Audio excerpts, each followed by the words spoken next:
Hey guys, my name is KOKOStern, and I just finished playing Metro Last Light for the PC, and this is going to be my afterthought. So, the first thing that I really have to say is that I am very, very pleased with how this game ended. I'm not going to put any spoilers whatsoever, but I am the main problem, the biggest problem that I had with Metro 2033, which is the previous installment, is the ending, both story-wise and gameplay-wise. I didn't like it. It didn't feel like closure to me. It didn't feel proper. And this game, I am very, very pleased with the outcome, with what happened.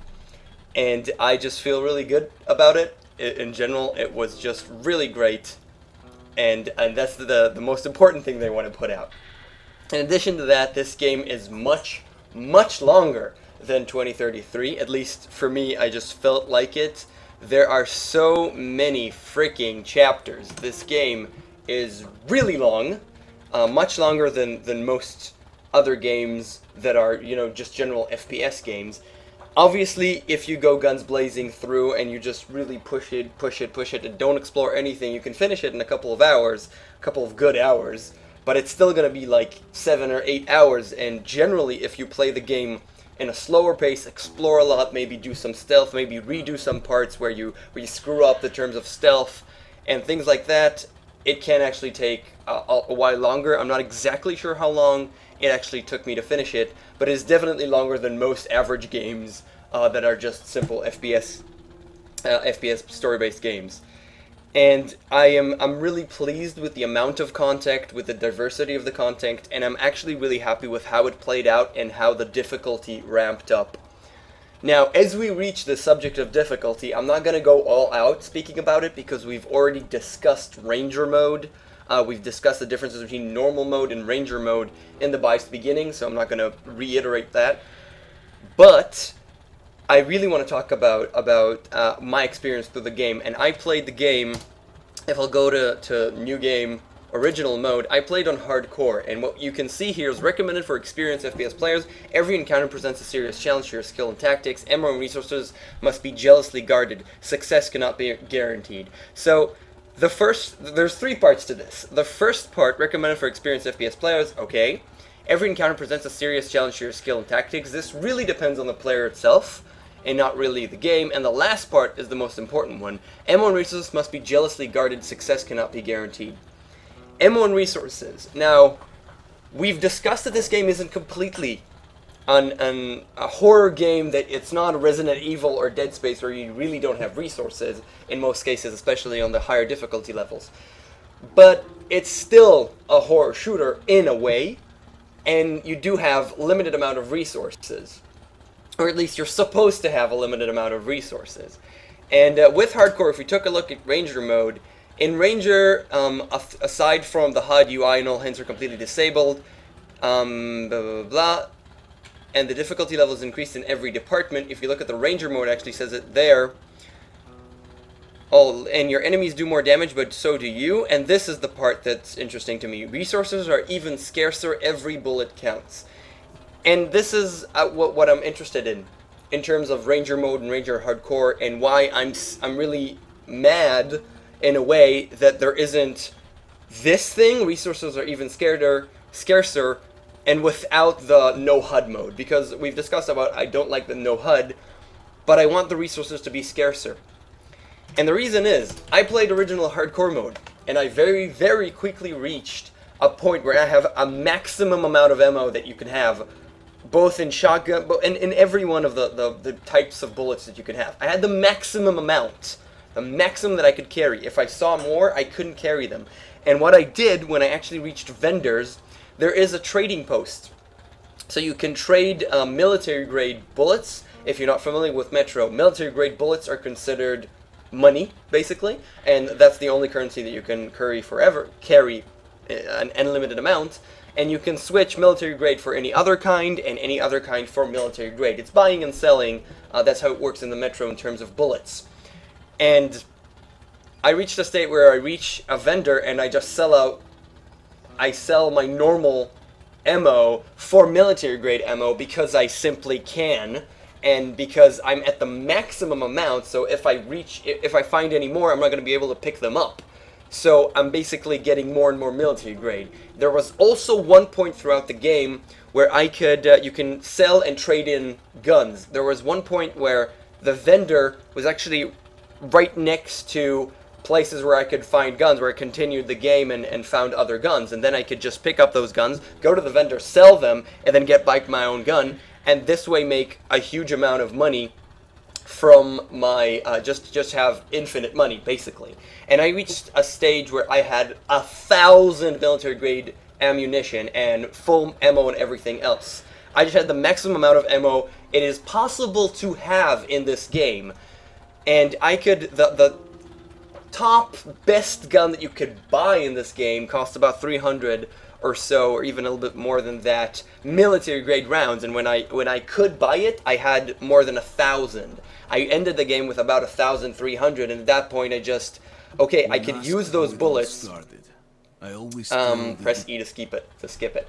I could actually use those bullets in order to shoot enemies. I switched up. You're not supposed to do that because it's basically shooting money, and you're not really supposed to use those military grade rounds as actual ammunition unless you really have to.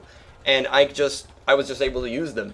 And I want a really minor spoiler. You have a boss fight that is the biggest bullet sponge that you will see in this game. It's fine, it's supposed to be a bullet sponge, and I'm not going to iterate anything more than that. It's the only encounter where it really is a bullet sponge, in a way that you just put so many, you just keep on shooting that damn thing until it will hopefully die.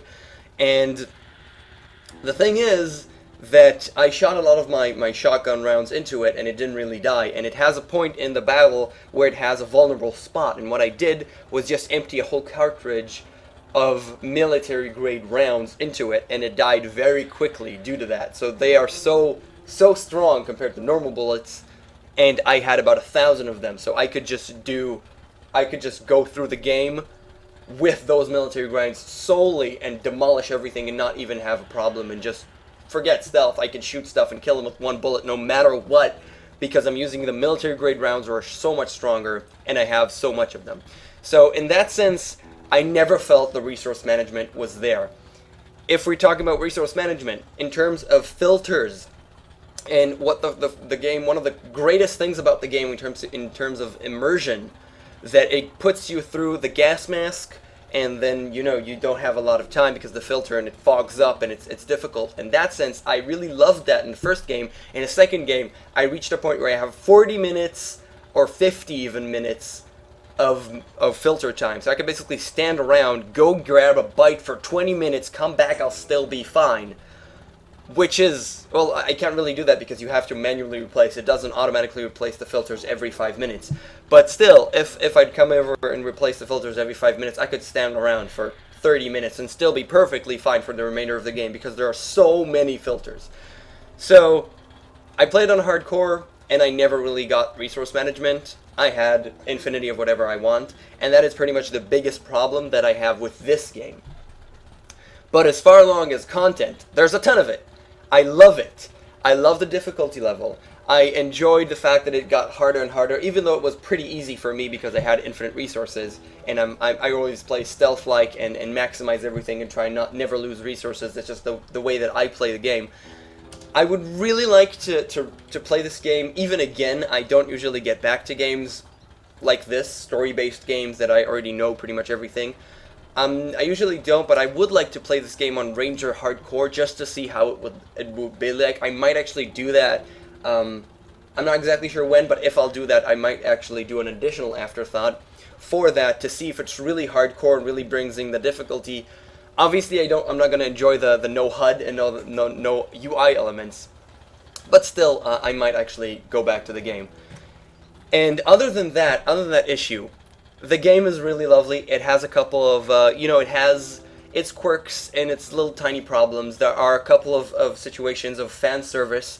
There are a couple of situations where I don't really feel the immersion in terms of the characters and how they speak and what they talk about. There are things that I feel have room for additional development before they happen, and should be approached in a little bit of a different manner. I'm trying to say these things without actually spoiling anything. But overall, the story is great. The difficulty, the way that it ramps up and what you actually do is great. I really enjoyed the elements that they put through. It's really long, which is amazing, and it is a very, very good game that I very much enjoyed, and I really think that everybody should play this. And even though some people were afraid of Metro 2033 because they said it was too difficult, I feel this game is much easier than 2033, and you can definitely play this even on hardcore. I don't even want to see what the other difficulties are, because they're probably very, very easy. If this was a cakewalk for me, in most cases. There were, towards the end, a couple of areas that were difficult, that were a little bit of tricky, and I really like that. But it still was pretty easy, at least in the hardcore mode.